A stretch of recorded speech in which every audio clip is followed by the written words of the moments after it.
बहुत समय पहले की बात है। हिमालय की तलहटी में स्थित एक छोटे से गांव में एक तपस्विनी रहती थी जिसका नाम था तपस्या।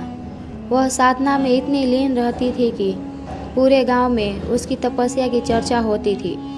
तपस्या अपनी कठोर साधना के लिए प्रसिद्ध थी, लेकिन उसकी एक आदत ने उसे गांव में और भी चर्चित बना दिया था, उसका गुस्सा। तपस्या छोटी छोटी बातों पर बहुत जल्दी क्रोधित हो जाती थी।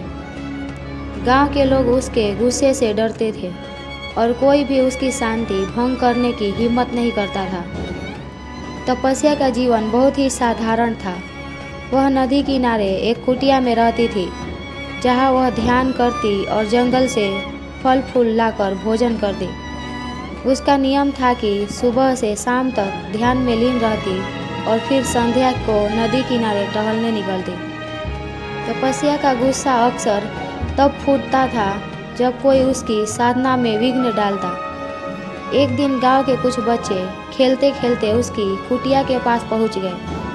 बच्चों का शोर सुनकर तपस्या का ध्यान भंग हो गया।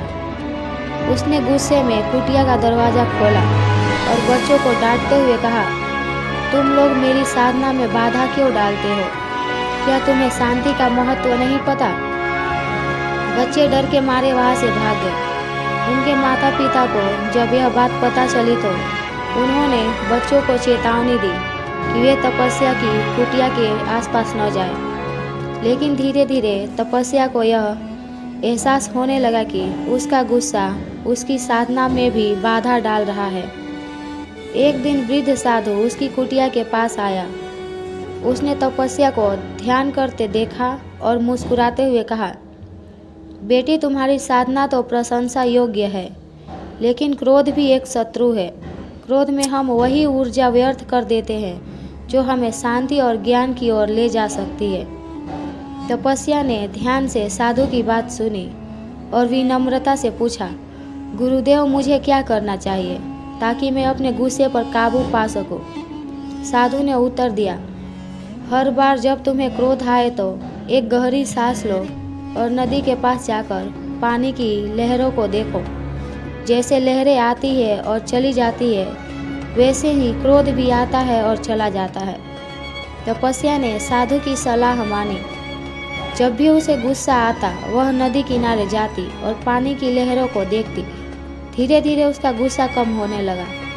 उसने महसूस किया कि क्रोध वास्तव में उसके भीतर का एक अस्थायी भाव था जिसे वह नियंत्रित कर सकती थी। अब गांव के लोग भी उसकी बदलती हुई प्रवृत्ति को देखकर आश्चर्यचकित थे। एक दिन वही बच्चे जो पहले उसकी कुटिया के पास जाते हुए डरते थे, अब निडर होकर उसके पास खेलने लगे। तपस्या ने मुस्कुराते हुए उन्हें बुलाया और उनके साथ बातचीत की।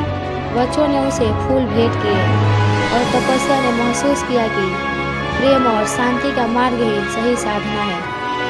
तपस्या का यह परिवर्तन पूरे गांव के लिए प्रेरणा बन गया। लोग उससे अपने जीवन की समस्याओं के समाधान पूछने आने लगे। अब वह गुस्से वाली तपस्विनी नहीं रही, बल्कि प्रेम और शांति की प्रतीक बन चुकी थी। उसकी कुटिया एक आश्रम में बदल गई, जहां लोग शांति और ध्यान के लिए आते थे। तपस्या को अब हर छोटी चीज में आनंद मिलने लगा। जब भी कोई समस्या सामने आती, वह गहरी सांस लेकर मुस्कुराती और नदी किनारे जाकर लहरों को देखती। तपस्या ने गांव वालों को एक बात सिखाई, क्रोध कोई समस्या का समाधान नहीं है। यदि हम धैर्य और शांति से काम लें तो हर मुश्किल आसान हो जाती है। और इस तरह गुस्सैल तपस्विनी अब शांति और प्रेम की मिसाल बन गई। उसकी कहानी आज भी गांव में सुनाई जाती है ताकि लोग धैर्य और आत्मसंयम का महत्व समझ सके। दोस्तों, अगर यह वीडियो अच्छी लगी हो तो इसे लाइक करके चैनल को सब्सक्राइब जरूर करें।